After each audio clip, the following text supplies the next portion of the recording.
graça do nosso Senhor Jesus, o amor de Deus Pai e a comunhão do Espírito Santo nos abençoe, nos acompanhe neste momento.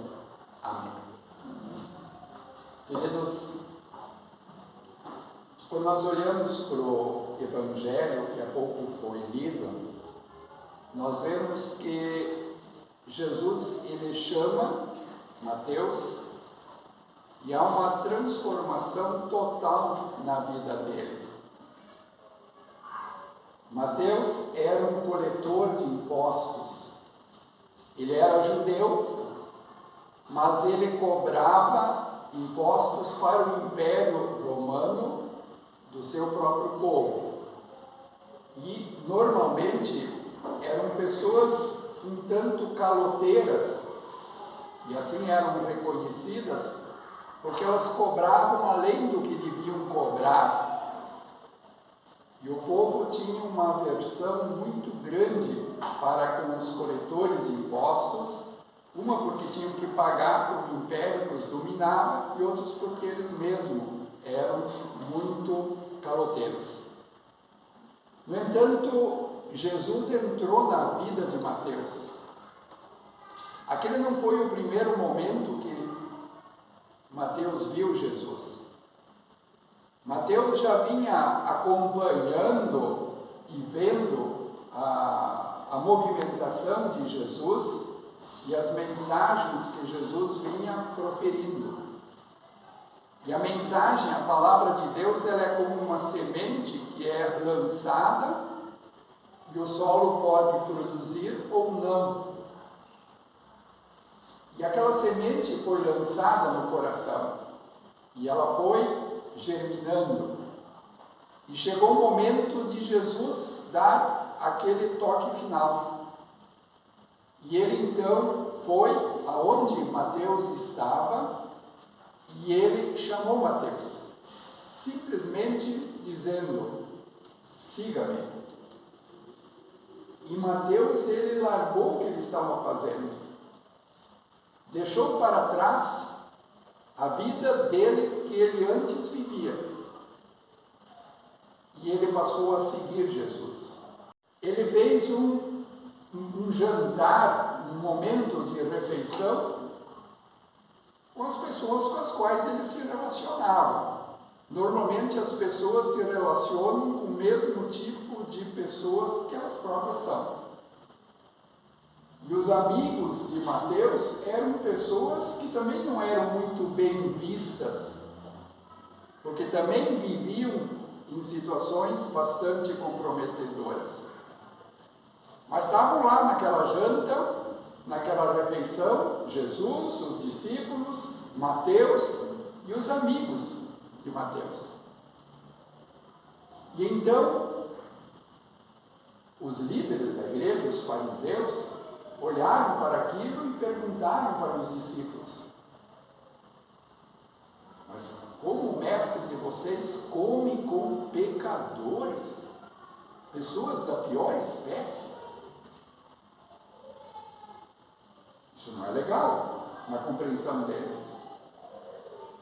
E aí Jesus, ele ouviu, claro, a indagação deles, e Jesus disse duas frases importantes, três na verdade. A primeira, ele disse: os sãos não precisam de médico, mas os doentes. E aí depois ele fala de um texto do Antigo Testamento, ele diz: misericórdia eu quero, não holocausto. Ou em outras palavras, os líderes e as pessoas ali da igreja estavam habituados a viverem uma vida de religiosidade. Eles cumpriam os estatutos, as regras, procuravam seguir tudo naquilo que podiam, mas o coração deles não estava ligado, preso verdadeiramente a Deus. Misericórdia, porque Deus é misericordioso. Nós amamos porque Ele nos amou primeiro. Nós somos misericordiosos porque Deus é misericordioso para conosco. E aí Jesus diz, qual é que é o nome? Daí ele diz a última frase, ele diz, eu vim para chamar pecadores ao arrependimento. Em outras palavras, qual é que é o papel da igreja? Qual é que é o papel do cristão no mundo em que nós vivemos? Acusar? Condenar? Ou ser misericordioso e procurar ajudar a levar ao arrependimento e a uma mudança de vida, levar a fé.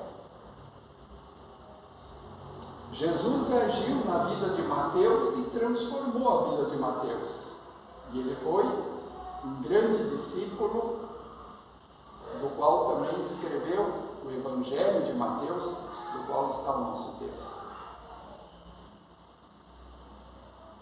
Assim também a palavra de Deus, ela continua sendo anunciada e proclamada. E Deus instituiu a igreja nesse mundo, não para se fechar em si mesma e se vangloriar das suas atitudes, dos seus procedimentos, das suas virtudes, e a se colocar numa posição superior aos outros pecadores. Mas Deus nos chamou para sermos misericordiosos com as pessoas que estão vivendo em pecado.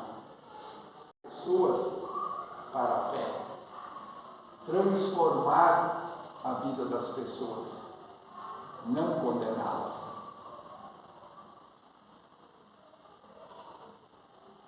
E eu quero falar um pouco sobre o que vem a ser esse arrependimento ao qual Jesus, ele disse que veio para que as pessoas se arrependam. Arrependimento não é só você ficar triste, porque arrependimento você fez uma coisa errada e você fica triste porque você fez a coisa errada.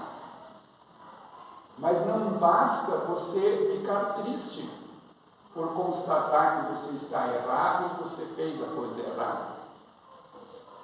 Arrependimento também envolve uma decisão de mudar de vida. Quando alguém se arrepende, ele decide abandonar o pecado, aquilo exatamente que ele constatou, que ele fez errado, ou que estava vivendo errado, e viver para Deus. Não se contenta, ele não se acomoda com o pecado, mas ele quer fazer aquilo que é certo, aquilo que agrada a Deus. Então ele percebe, Mateus, ele percebeu que a vida dele não era algo que agradava a Deus, não era nem algo que agradava a ele próprio, porque ele não tinha paz, não tinha sentido na sua vida. Portanto, quando ele conheceu Jesus, ele se arrependeu de toda a vida em que ele levava e naquilo que ele colocava a sua confiança. E ele passou a olhar para Jesus e a depositar nele a sua esperança e o sentido da sua vida. Houve uma mudança, um reconhecimento, uma mudança e um redirecionamento. Qual é a consequência do arrependimento? A principal consequência do arrependimento é exatamente uma mudança de vida. O arrependimento ele é verdadeiro quando a tua vida também ela é transformada. A atitude, qual é a atitude em relação ao pecado? Aliás, a atitude em relação ao pecado muda. Agora, a pessoa ela não quer mais continuar vivendo ou continuar pecando. Com a ajuda de Jesus, ela rejeita o pecado e escolhe fazer a coisa certa. A pessoa arrependida, ela está pronta para aceitar a correção de Deus e aprender a viver da forma apropriada. Isso não significa que ela não vai falhar mais, não significa que ela não vai errar, mas significa que ela vai estar atenta com a sua vida, com as suas atitudes, e ela vai perceber quando ela falha, vai pedir perdão, vai se esforçar para melhorar e vai lutar exatamente contra o desejo do pecado. Arrependimento, portanto, é uma mudança de atitude. A pessoa que se arrepende, ela muda de ideia, ela decide viver de forma diferente. A palavra arrependimento no original é metanoia, e significa uma mudança de mentalidade, uma mudança de rumo. Você percebe que está andando no rumo errado e você se redireciona, você corrige. É que nem o GPS ou então o Waze faz quando nós botamos, eu quero chegar num endereço tal. E quando a gente se desvia da rota, ele recalculando a rota. Ele recalcula a rota para você se redirecionar para não perder o alvo para onde você está se dirigindo. Caminho, aponta um caminho. Quando nós nos desviamos desse caminho, recalculando, nós temos que recalcular, quer dizer, nós temos que retomar o caminho certo. Isso se faz pelo reconhecimento e pela mudança. Arrependimento, portanto, é mudança de direção ou mudar o pensamento. E Deus nos ajuda, porque é o Espírito Santo que nos leva ao arrependimento. Arrependimento é reconhecer o pecado, portanto a pessoa precisa reconhecer, e eu só posso reconhecer quando eu sei o que é certo e o que é errado. A palavra de Deus me mostra, esse é o caminho, esse é o desvio. Quando eu percebo que eu me desviei, então eu tomo conhecimento de que eu estou errado. E todos erram, todos são pecadores, todos falham. Ninguém consegue ser perfeito. A pessoa que se arrepende fica triste porque ela entende que o pecado é errado. Por isso, ela pede perdão.